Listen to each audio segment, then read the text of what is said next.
जम्बूद्वीप के दक्षिण भारत क्षेत्र में हस्तिनापुर नामक एक नगर है, जहां राजा सोमप्रभ राज्य करते थे। उनकी रानी का नाम लक्ष्मीवती था। जिस प्रकार बुद्धि और पराक्रम से जय अर्थात विजय उत्पन्न होती है, उसी प्रकार उन लक्ष्मीवती और सोमप्रभ के जयकुमार नाम का पुत्र उत्पन्न हुआ, जो कि जन्म से ही गुणों द्वारा उपार्जन की हुई लक्ष्मी और कीर्ति को विस्तृत कर रहा था। दूसरी तरफ काशी देश में वाराणसी नामक नगरी थी, जहां पर राजा अकंपन राज्य करते थे। उनके सुप्रभा नाम की महारानी थी। उनके सुलोचना नामक उत्तम लक्षण वाली कन्या उत्पन्न हुई थी। सुलोचना लक्ष्मी के समान सबके मन को आनंदित करने वाली थी, धर्मात्मा थी। माँ, पिताजी प्रणाम। मैंने विधि पूर्वक प्रतिमाओं की पूजा की है, उपवास किया है। पूजा के शेष अक्षत ग्रहण कीजिए। उपवास? कैसा उपवास? बेटी सुलोचना ने अष्टानिका पर्व के 8 दिन के उपवास किए हैं। महारानी, हमारी पुत्री उपवास से खिन्न हो रही है। इसके पारने का प्रबंध कीजिए। जी महाराज। दासी, पारने का प्रबंध करो। हमारी पुत्री सुलोचना विवाह के योग्य हो गई है। पुत्री सुलोचना इतनी होनहार है कि उसके योग्य वर को चुनना बहुत ही कठिन लगता है। महाराज, आपके चारों मंत्रीवर बुद्धि रिद्धि से विभूषित है। मुझे ऐसा लगता है उनसे इस संबंध में राय लेनी चाहिए। ठीक है महारानी, मैं इस संबंध में मंत्रियों से वार्तालाप जरूर करूंगा।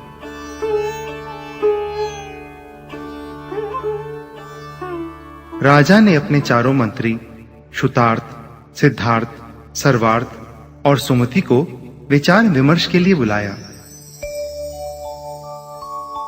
मंत्रीवर, हमारे कुल की प्राण स्वरूप सुलोचना के लिए सभी राज्यों से विवाह के प्रस्ताव आ रहे हैं। आप लोग विचार विमर्श करके कहें कि हमारी कन्या का विवाह किसके साथ किया जाए। राजन, जमाई को बड़े कुल का होना चाहिए। यदि ये संबंध चक्रवर्ती के साथ किया जाए तो सभी राजा अपने बंधु हो सकते हैं और आपका वंश भी इक्ष्वाकु वंश की तरह पूज्य हो सकता है। कुल, रूप, वय, विद्या, चारित्र, शोभा और पौरुष, जो गुणवरों में खोजना चाहिए वे उसमें इकट्ठे हो गए हैं। जिसने अपने तेज से सूर्य के प्रतिबिंब को भी जीत लिया है, ऐसे भरत चक्रवर्ती के पुत्र अर्क कीर्ति के हाथों अपनी कन्या सौंप देनी चाहिए। आपका यह सब कहना ठीक है, परंतु संबंध बराबरी वालों के साथ ही होना चाहिए। व्यवहार को जानने वाले छोटे लोगों का बड़ों के साथ संबंध अच्छा नहीं मानते हैं। वर के गुणों से सहित प्रभंजन, रथवर, बलि, वज्रयुद्ध और जयकुमार जैसे अनेक प्रसिद्ध राजपुत्र हैं, जो एक से एक बढ़कर वैभवशाली हैं तथा चतुर हैं। जिसमें अपना चित्त प्रसन्न हो, उन्हीं को उत्तम शगुन देखकर कन्या देनी चाहिए। राजन, भूमि गोचरियों के साथ तो हमारा संबंध पहले से ही है। हाँ, विद्याधरों के साथ संबंध करने से हमें अपूर्व लाभ होगा तथा प्रशंसनीय भी है। इसलिए विचार कर विद्याधरों में ही किसी को यह कन्या देनी चाहिए। यह कहना ठीक नहीं है। विद्याधर को कन्या दी है, ये सुनने से चक्रवर्ती को यह सोचकर बुरा नहीं लगेगा कि भूमि गोचरियों में विवाह योग्य वर ही नहीं है। इस विषय में किसी से विरोध नहीं करने वाला एक उपाय बताता हूं। प्राचीन पुराणों में स्वयंवर की एक उत्तम विधि सुनी जाती है।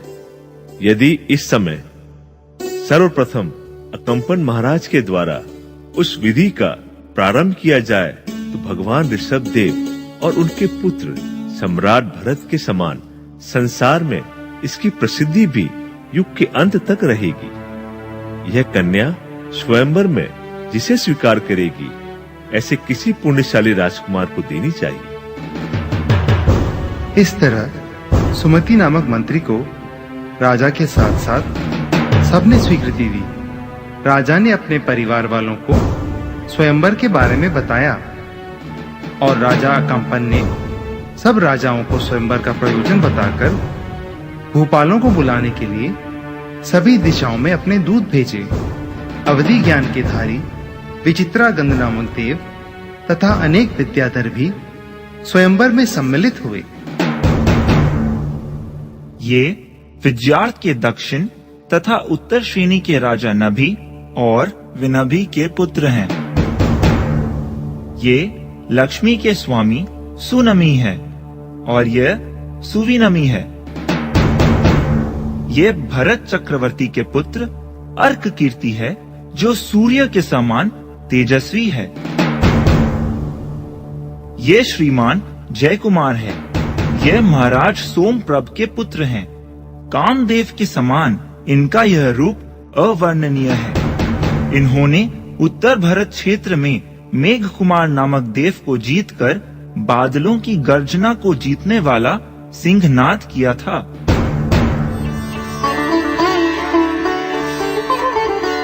सुलोचना पल भर उसे देखती रही और मनोहर माला जयकुमार के गले में डाल दी।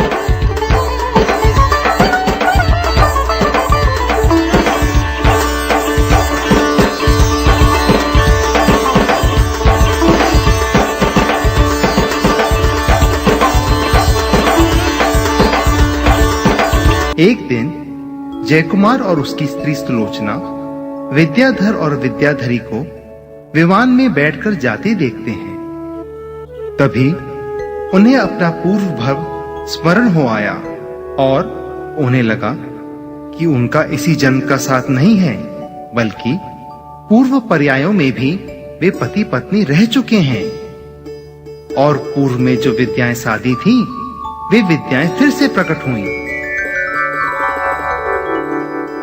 महाराज जय कुमार की जय हो, रानी सुलोचना की जय हो।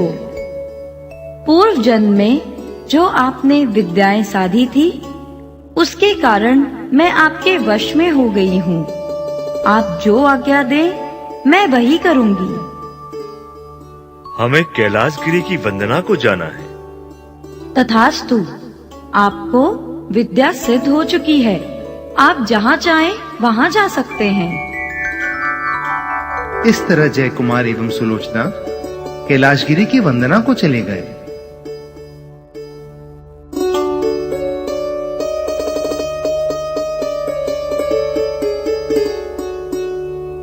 सौधर्म इंद्र का दरबार लगा है। देवगण, अणुव्रतों का भी बहुत प्रभाव होता है। इंद्रराज, आज आप अणुव्रतों की प्रशंसा क्यों कर रहे हैं? परिग्रह परिमाण व्रत धारण करना कोई सहज नहीं होता, लेकिन हस्तिनापुर नरेश सोमप्रभ का पुत्र जयकुमार परिग्रह परिमाण व्रत में अत्यंत कठोर है। अपनी पत्नी सुलोचना के अतिरिक्त किसी भी स्त्री पर अपनी दृष्टि नहीं डालता है। वह बड़ा संतोषी और धर्मात्मा है। इंद्रराज, अगर आप आज्ञा दें तो मैं उनके इस व्रत की परीक्षा लेना चाहता हूँ। अगर आप चाहते हैं तो जरूर परीक्षा लीजिए, परंतु मुझे विश्वास है कि जीत जयकुमार की ही होगी।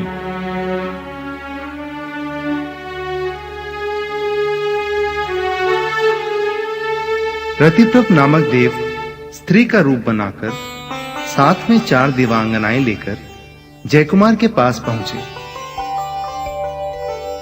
राजकुमार, आपके विवाह के बाद जिस नमी विद्याधर ने आपसे लड़ाई की थी, मैं उसी की स्त्री हूँ। मेरा नाम सरूपा है। मुझे सब प्रकार की विद्याएं सिद्ध है। मैं आपके रूप की सुंदरता सुनकर आई हूँ और आपका रूप देखकर प्रसन्न हो गई हूँ। आपके रूप को देखकर मैं अपने पति से विरक्त हो गई हूँ। कृपया आप मुझे अंगीकार करें। मैं अपनी संपूर्ण विद्याएं और अपना राज्य आपको सौंपने के लिए तैयार हूँ। मेरे प्राण रहे या ना रहे, पर मैं पर स्त्री को स्वीकार नहीं करूंगा। ये राज्य और विद्याएं मुझे नहीं चाहिए, और ये विद्याएं मेरे लिए परिग्रह हैं। मुझे अधिक परिग्रह में आसक्ति नहीं है।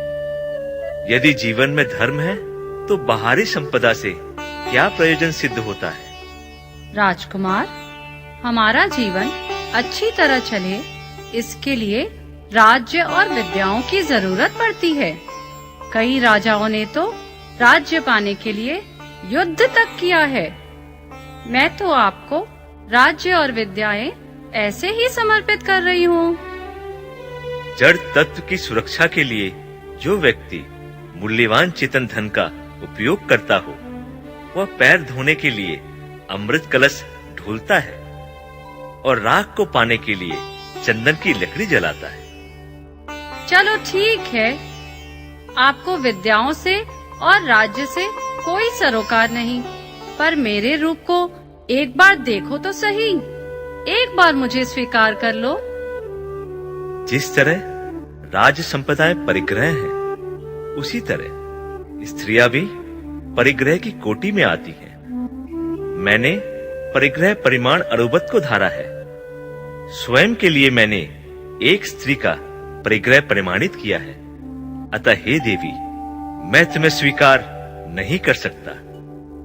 तुम्हारा जैसा रूप है, यदि वैसी तुम शीलवती होती तो कितना अच्छा होता। सोने में सुगंध हो जाती। मनुष्य की देह और अच्छे साधन पाकर तुम अपनी आत्मा का हित नहीं करती। ये जानकर मुझे बहुत दुख हो रहा है। मेरा सुझाव है कि तुम पतिव्रत धर्म धारण कर जिन पूजा और स्वाध्याय आदि में तत्पर हो जाओ। ऐसा कहकर जयकुमार सामायिक में बैठ जाते हैं। प्रतिप्रभ देव स्त्री रूप में नृत्य करके जयकुमार को लुभाने का प्रयास करता है।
जयकुमार अपने ध्यान से विचलित नहीं हुए।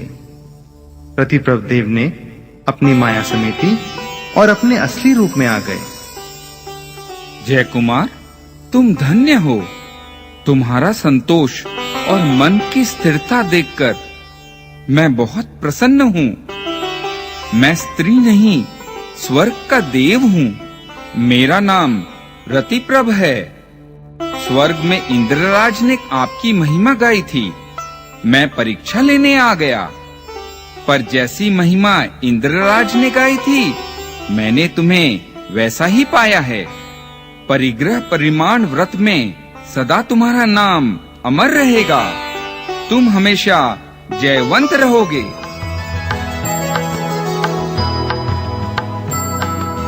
रति प्रभ स्त्री के वेश में लेने परीक्षा आए, पर इच्छा परिमाण व्रती कभी न डिगने पाए, कभी न डिगने पाए। संतोषी गण के धनी जय कुमार श्रीमंत, लोभ पाप का बाप है, करे पाप का अंत।